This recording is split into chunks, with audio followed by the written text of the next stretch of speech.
there's a table, that means something important's happening. So I guess, is the excitement building this week? Can you see a level that it feels different for the players? I know that's not like.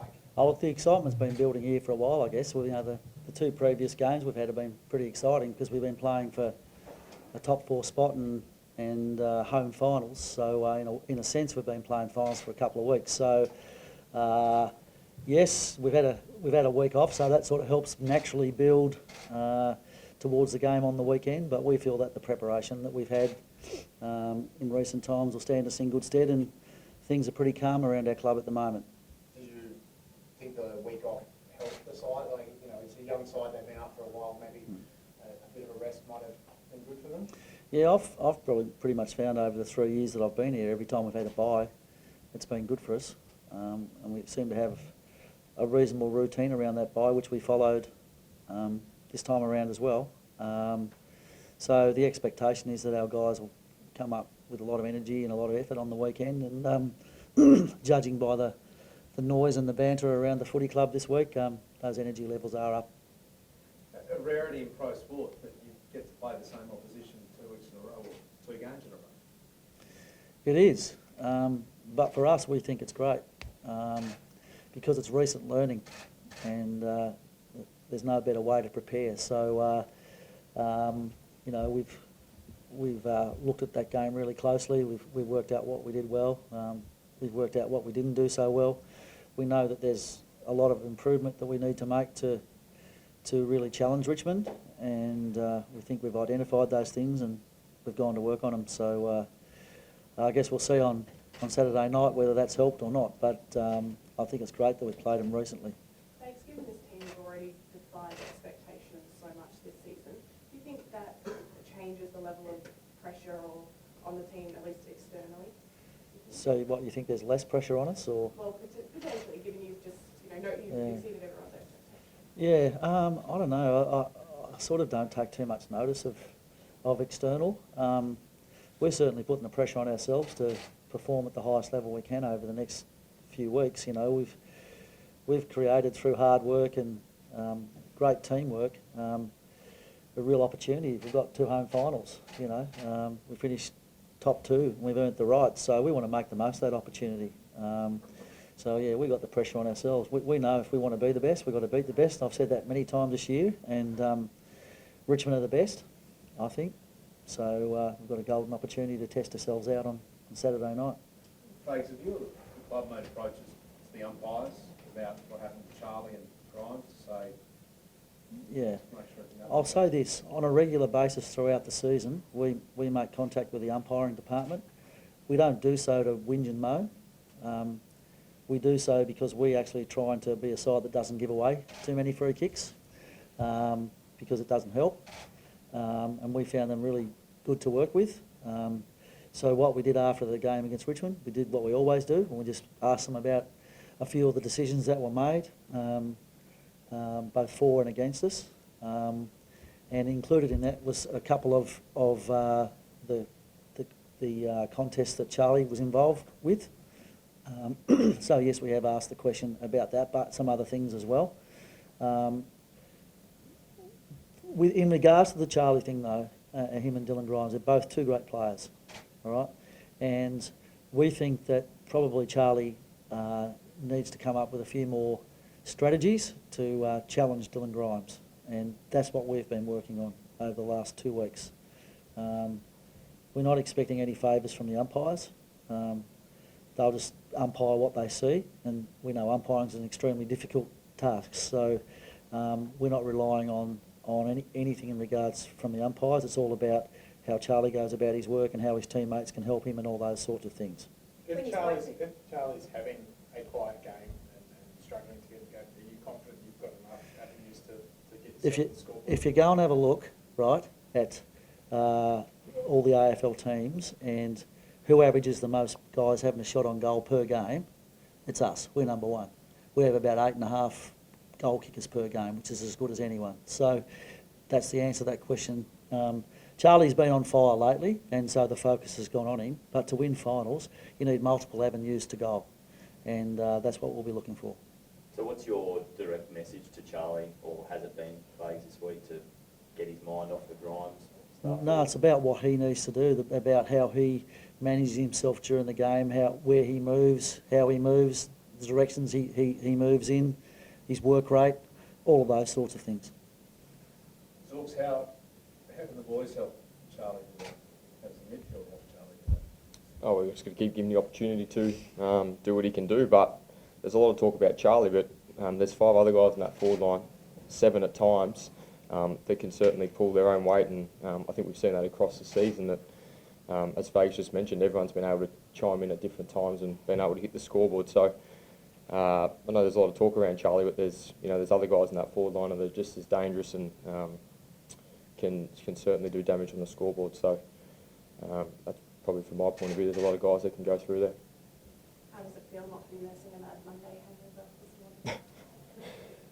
Yeah, good. A little bit different for probably what we've experienced over the past few years, but it's a great situation to be in, and we certainly don't feel as though our season's anywhere near finished yet, so it's a good feeling. What does it feel like? I mean, you're a guy, your story's well known about sort of being overlooked for drafts and stuff like that. You come through, played a lot of AFL games now, but now you're playing the finals and that. I mean, what does that feeling feel like knowing that later on this week you're going to be running out in the final?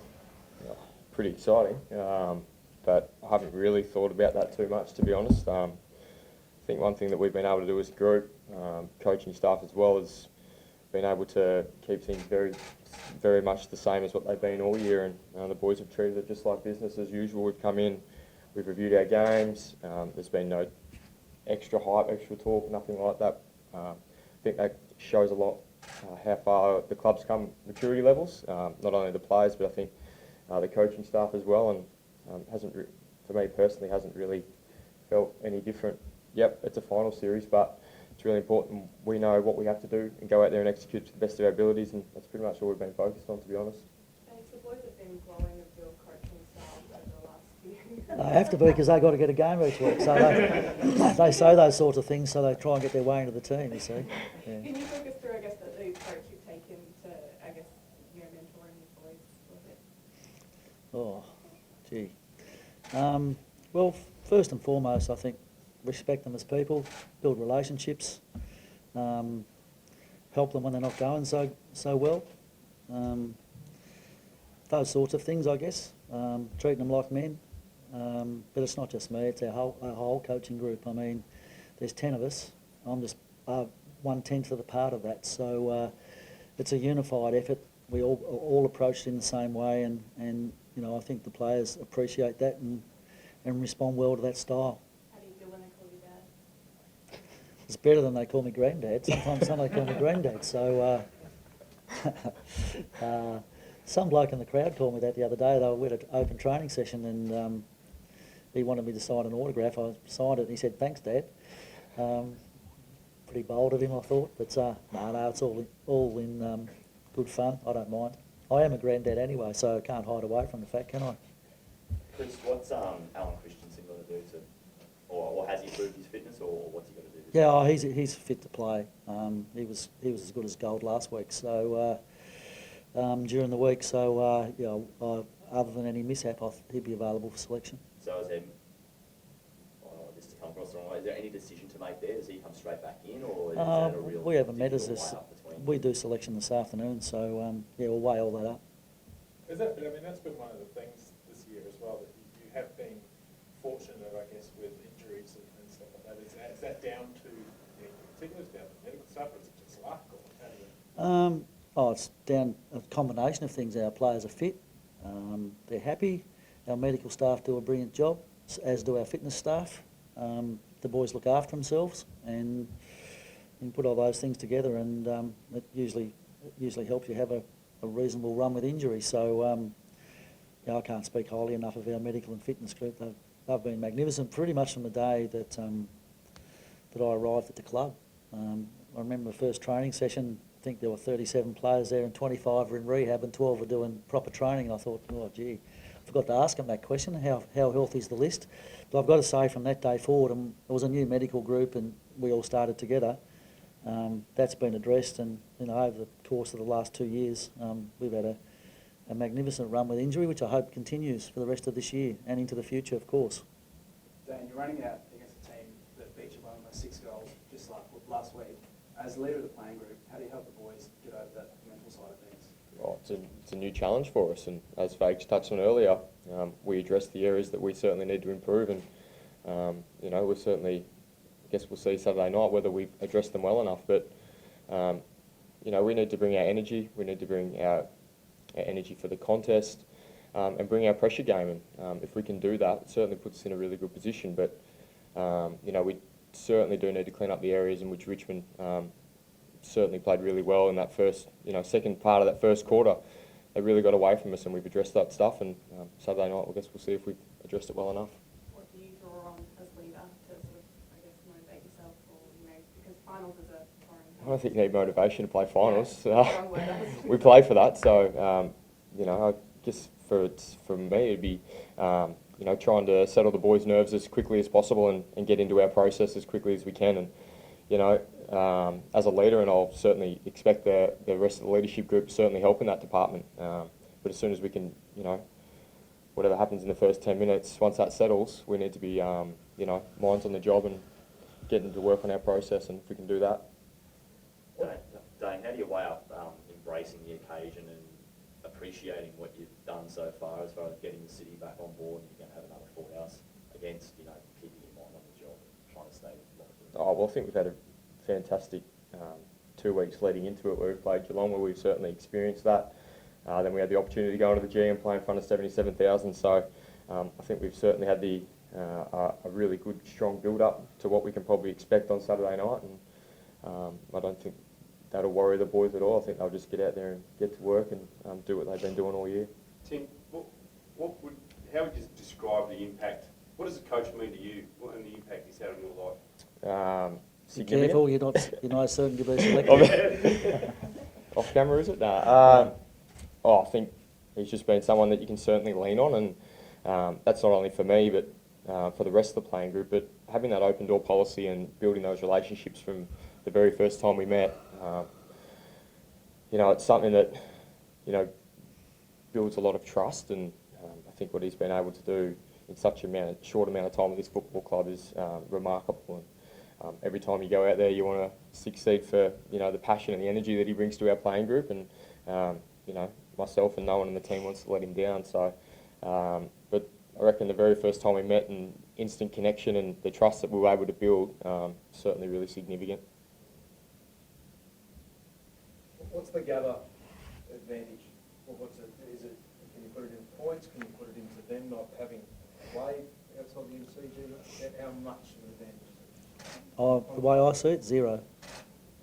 I honestly think that it comes down to how both teams attack the occasion, how much energy and effort we bring, how whether we can play with footy smarts or not. And I don't think it matters where you play. Yeah, they've got to travel and all that sort of business, but we've had to do this year too, and we've been able to win 6 games on the road, so it's not impossible to win on the road. We're treating it like it's being played on a neutral venue, and the scores are starting from 0, and both teams have got an equal chance, so don't see it as any advantage.